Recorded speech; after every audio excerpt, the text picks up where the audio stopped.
Hello and good morning everyone, my self Aqib Siddiqui. और आज हम लोग पढ़ेंगे क्लास 12 की फिजिक्स की पहली यूनिट का रिवीजन, जिसमें हम लोग चारों चैप्टर जो कि इलेक्ट्रोस्टैटिक के अंडर में आते हैं उनके बेसिक फॉर्मूलाज जो कि न्यूमेरिकल करने में बहुत ज़्यादा हेल्पफुल होंगे उसके बारे में पढ़ेंगे। तो चलिए स्टार्ट करते हैं। हमारा इलेक्ट्रोस्टैटिक यूनिट क्या है कि सबसे पहली यूनिट है,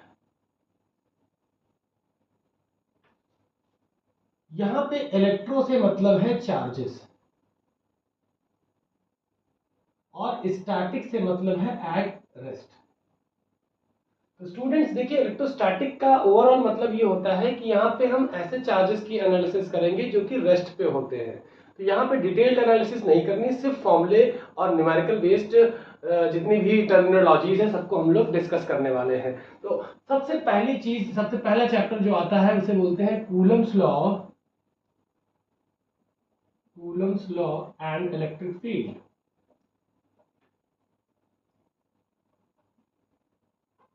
देखिए, इस चैप्टर में जो पहला फॉर्मूला एग्जिस्टेंस में आता है वो आता है Q is equal to any. मतलब ये एक प्रॉपर्टी को भी डिफाइन करता है जिसे कहते हैं क्वांटाइजेशन ऑफ द चार्जेस। इस प्रॉपर्टी के हिसाब से, इस प्रॉपर्टी के मुताबिक क्या होता है कि चार्ज हमेशा इंटीग्रल मल्टीपल में पाया जाता है E के, जिसमें हमारा n की जो वैल्यू होती है वो होती है आपकी +-1, +-2, +-3 एंड सो ऑन। मतलब हमें जो भी चार्ज मिलेगा इंडिपेंडेंटली वो मिलेगा +-E या +-2E या +-3E।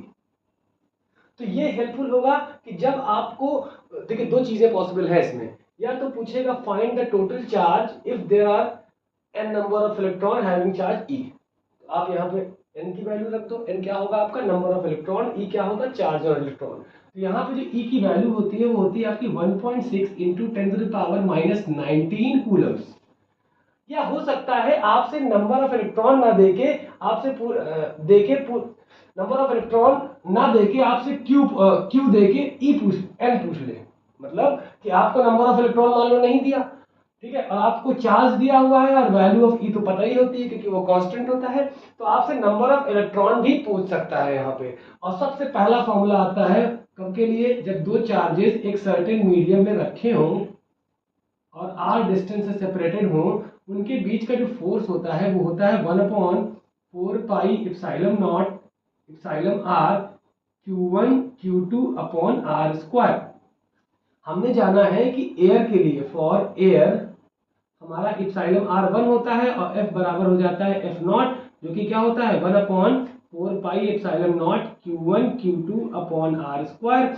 आपका 1/4πε0 ये होता है 9 इंटू 10⁹ न्यूटन मीटर स्क्वायर पर coulomb square. If we talk about a certain medium having dielectric constant K, तो एप्सिलॉन R क्या आ जाता है K के बराबर, ठीक है। ये हो जाएगा मीडियम के लिए। अगर एयर के अलावा कोई चीज बीच में है तो उसका खुद का एक अपना पर्सनल रिलेटिव परमिटिविटी होगी जो कि उस मीडियम के डाइलेक्ट्रिक कांस्टेंट के बराबर होगी। तो हमारा जो फॉर्मूला होता है वो होता है 1/4πε0 K Q1 Q2 upon R square.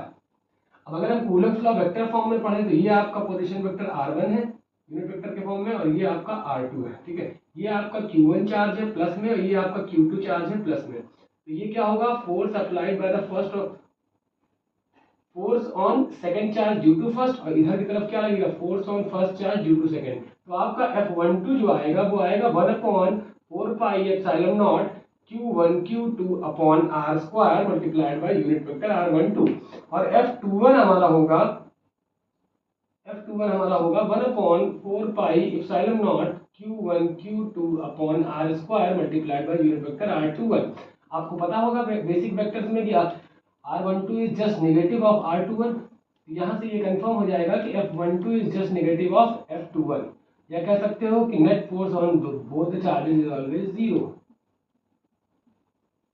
This also proves Newton's third law of motion, which says that to every action there is always equal and opposite reactions.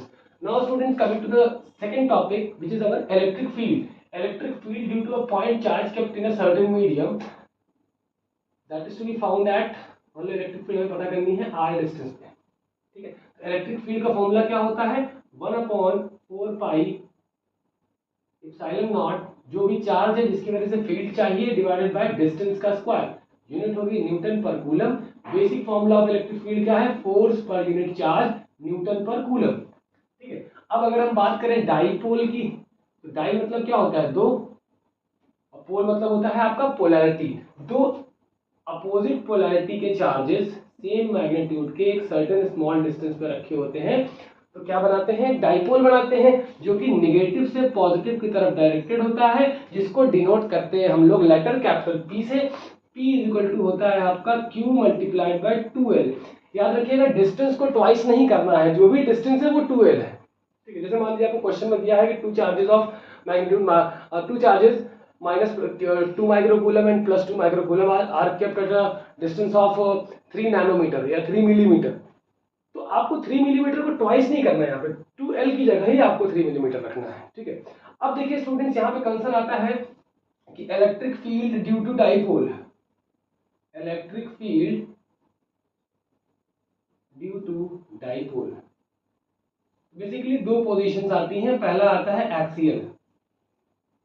Axial में क्या होता है, मतलब आपका कहीं पे डाइपोल रखा है, एक माइनस क्यू और एक आपका plus Q, both are separated by distance 2L।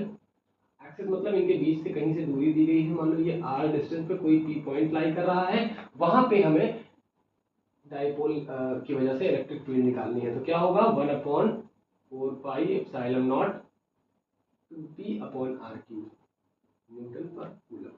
Now second point is your equatorial, equatorial position. Equatorial का मतलब negative positive distance is 2L, और ऐसी पॉइंट जहां पे दोनों की वजह से दोनों की दूरी कितनी हो, इक्वल हो। तो ये A है, ये B है, तो आपका AP should always be equal to BP, तभी ये फॉर्मूला अप्लाई होगा। तो E इक्वेटोरियल होता है 1/4 pi epsilon not P upon r³। इन दोनों रिलेशन से आप ये देख सकते हो इन दोनों में ट्वाइस का ही फर्क है, तो E axial can be written as twice of E equatorial. ठीक है, तो उम्मीद करते हैं कि आपको ये चीज समझ में आई होगी। इसे आप लोग नोट करें तो फिर हम लोग आगे बढ़ते हैं।